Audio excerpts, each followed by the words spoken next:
Hello বন্ধুরা, আপনারা এতদিনে হয়তো অনেক প্রজাতির অনেক বিষধর সাপ দেখে ফেলেছেন।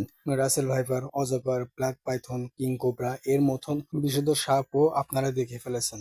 তো আমি আপনাদেরকে আজকে দেখাবো একটি বিষধর সাপ সম্পর্কে, যা আপনাদের এখনো অজানা রয়েছে। তো সবার প্রথমে আসে হর্নস ভাইপার নামে এই সাপটি। এই সাপ সাধারণত সাহারা মরুভূমিতে দেখা যায়।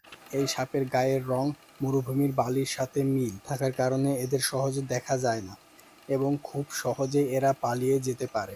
এই সাপগুলো সাধারণত নিশাচর হয়ে থাকে, অর্থাৎ এরা রাতে শিকারে বের হয়। এরা মরুভূমিতে বসবাস করে, তাই এদের শিকার খুঁজে পাওয়া খুব কঠিন একটি ব্যাপার। তাই এই সব সাপ শিকারে অতিরিক্ত পারদর্শী হতে হয়, কারণ একটি শিকার তার হাত থেকে মিস হয়ে গেলে সে আর কতদিন পর খেতে পারবে তা সে নিজেও জানে না। এই সাপ খুবই বিরূপ পরিবেশেও বাঁচতে পারে। এই ধরনের সাপ 70°C পর্যন্ত সহ্য করতে পারে এবং মরুভূমির প্রচণ্ড গরম ও ঠান্ডাও সহ্য করতে পারে।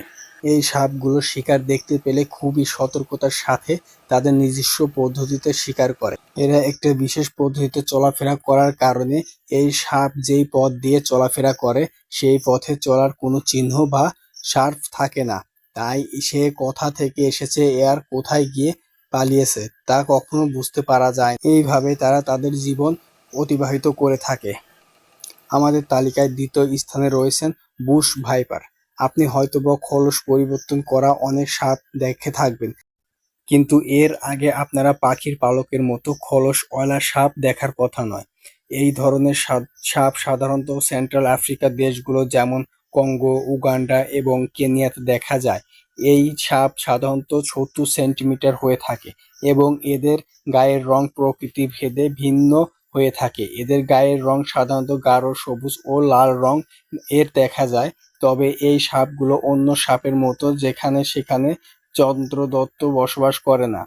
এই সাপগুলো সাধারণত উঁচু গাছ এবং এমন জায়গায় বসবাস করে যেখান থেকে তাদেরকে সহজে দেখা যাবে না। এই সাপের খোলস আকৃতিতে এমন হওয়ার কারণে এরা অলমোস্ট দ্রুত চলাফেরা করতে পারে। এরা ছোট ছোট পাখি ও পোকামাকড় খেয়ে তাদের জীবনযাপন করে এবং এই সাপের একটি কামড়ে সামান্যতম বিষও একজন মানুষকে পুরোপুরিভাবে প্যারালাইজড করে দিতে সক্ষম। এরা গাছে ও লতাপাতায় ঝুলে থাকে। এই সাপ খুবই ধীরে চলাচল করে। স্লো চলাফেরার কারণ হলো এরা দীর্ঘ সময় ধরে শিকারের জন্য অপেক্ষা করে এবং তাদের গায়ের রং গাছের লতাপাতার কাছাকাছি হওয়ার কারণে এরা খুবই সহজে লতাপাতার সাথে মিশে থাকতে পারে। আমাদের তালিকায় এরপরে রয়েছেন গ্রিন ভাইন স্নেক।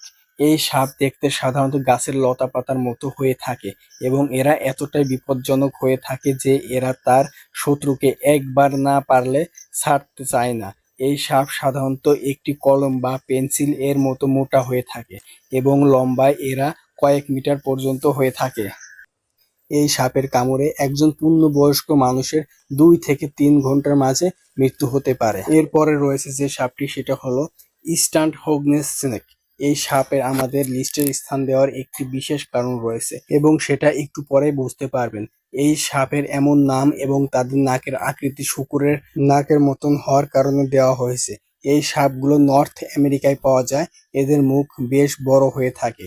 তো চলুন এদের অস্কার লেভেল এর অ্যাক্টিং এর কথা জানা যাক। এই সাপ মানুষের জন্য বিপজ্জনক নয়, কিন্তু যখন কোনো বিপদে পড়ে বা মানুষের দেখা দেয় তখন এরা কোবরার মতন হানা ধরে শত্রুকে ভয় দেখানোর জন্য। কিন্তু তাতেও যদি কোনো কাজ না হয় তখন তারা কামড় দেওয়া শুরু করে। কিন্তু এই সাপটির বিষাক্ত না হওয়ার কারণে শত্রুর কোনো ক্ষতি হয় না। কিন্তু এরপরও যদি কোনো কাজ না হয় তখন সে নিজেই মরে যাওয়ার অ্যাক্টিং করে এবং শত্রুকে বোঝাতে চায় যে সে মারা গিয়েছে। এদের এই অস্কার লেভেল অ্যাক্টিং এর জন্য আমাদের লিস্টে রাখা হয়েছে। তো সবাই কমেন্ট করে জানাবেন আপনাদের কোন সাপটি বেশি ইন্টারেস্টিং লেগেছে এবং এমন রোমাঞ্চকর ও ইন্টারেস্টেড ভিডিও পেতে আমাদের চ্যানেলটি সাবস্ক্রাইব করে সাথেই থাকুন।